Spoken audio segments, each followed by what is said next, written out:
Hola, oients. Doncs anem a fer una mica de repàs de conclusions després d'haver vist l'exposició dels programes dels diferents partits i dels debats que hem escoltat. Ja estem molt a prop de la jornada de reflexió. He pogut escoltar l'Ancor Mesa també, que va venir l'altre dia a Tercer Districte.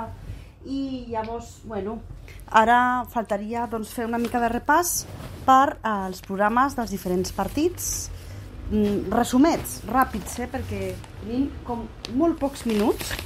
I llavors jo agafaria el PSOE i a Sumar, que s'assemblen molt als programes. Lògicament sempre agafem la idea, sobretot parteixen de, sobretot més que res, que són els partits que han estat al govern. Llavors volen seguir amb les polítiques que han anat implementant, amb aquesta política aperturista, moderna, d'anar avançant, progressista, ecologista, a favor de la dona, a favor de les polítiques LGTBIQ+, etcètera, etcètera. I sobretot com anar millorant l'economia també espanyola perquè tot vagi anant a millor. Un punt en contra seria que potser de cara a Catalunya no es contempla el referèndum que està demanant Esquerra Republicana, Junts, la CUP, per exemple. Després, si ens anem a Esquerra Republicana, doncs seria plantar cara, el més important és plantar cara a l'ultradreta perquè no avanci, la dreta i l'ultradreta.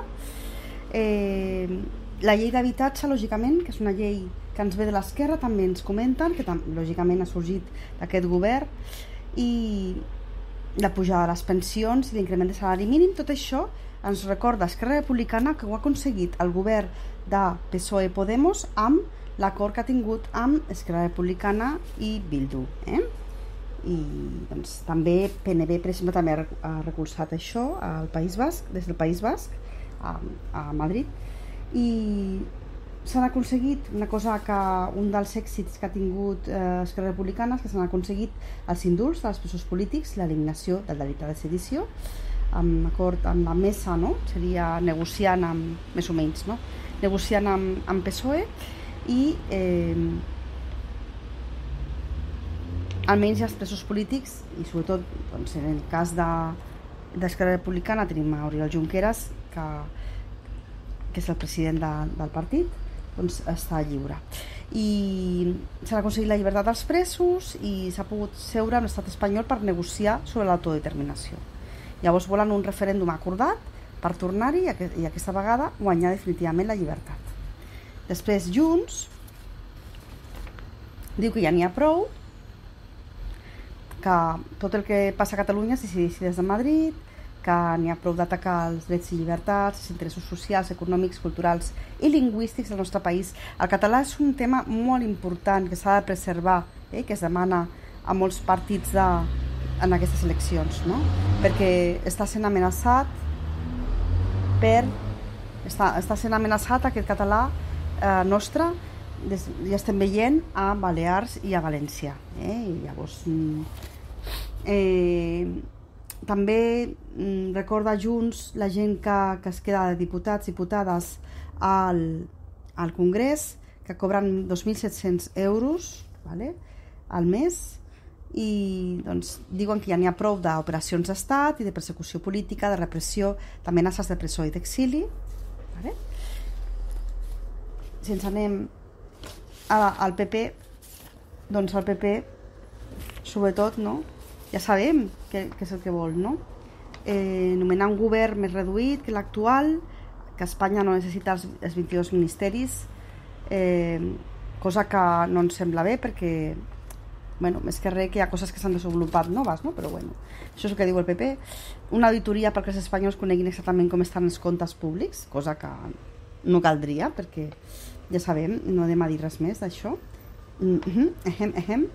rebaixar l'IRPF a les rentes mitjanes i baixes per ajudar els espanyols a afrontar un context econòmic difícil, a recuperar el delicte de sedició i augmentar les penes per corrupció, redactar una nova llei orgànica del Poder Judicial, la lluita per la igualtat, reunir els agents socials per fixar amb ells els objectius de la legislatura, la convocatòria de la conferència de presidents per fixar un calendari de treball i revisar les lleis i mesures a les que el vot de Bildu va ser decisiu, com la de memòria democràtica, llàstima d'això, i la seva influència, i convertir la presidència del Consell de la Unió Europea en una qüestió d'estat. I la CUP, lògicament, doncs, és un partit d'esquerres que coincideix en moltes coses, podria ser amb la política d'esquerres, sobretot de Barcelona en Comú, de Sumar, però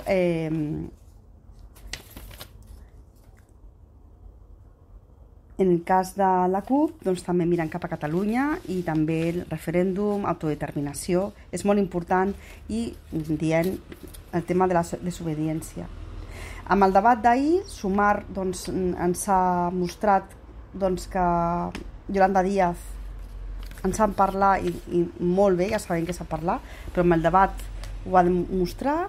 També Sánchez i Díaz es van poder defensar davant de la dreta, que només representava Vox, que això va ser un desencert per part del PP de no presentar-se.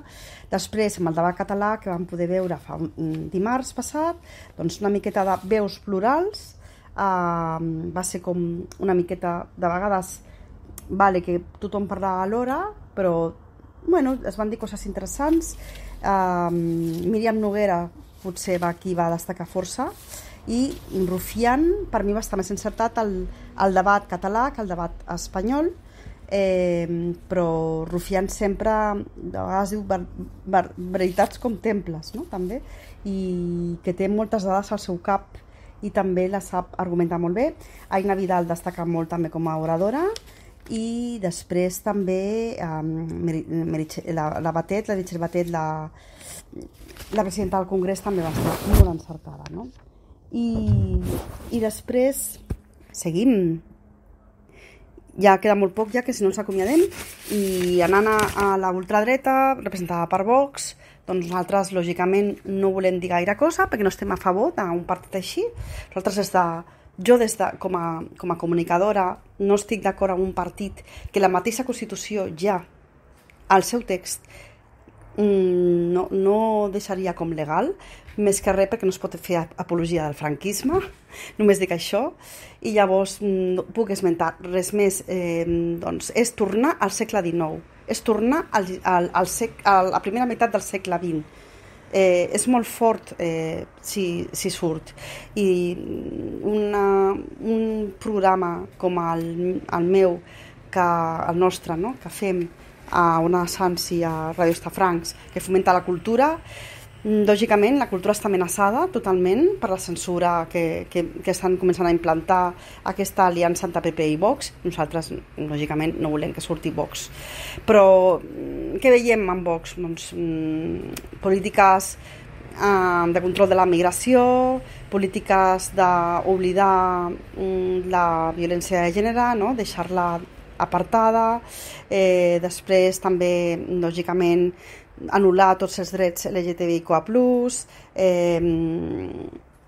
molts drets que s'han adquirit, tornar-los enrere, el tema de l'avortament, etc. I llavors el català, lògicament, que totalment cap enrere, i només dir això, ja sabem, potser és el programa que més es coneix, no? Bàsicament.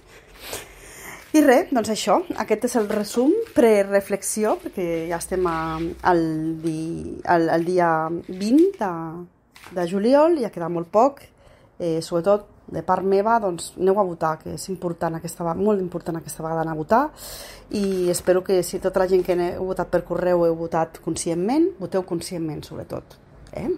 Molt bé, doncs suposo que em sentireu el dilluns, però jo dilluns estic com ja de mig vacances i ja penso que ben aviat també en Didac també s'anirà de vacances, però bueno, sobretot que tingueu molt bon cap de setmana i reflexioneu-hi.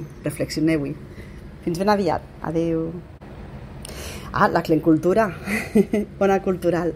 Ràdio Estafranc, zona de Sants. Adéu.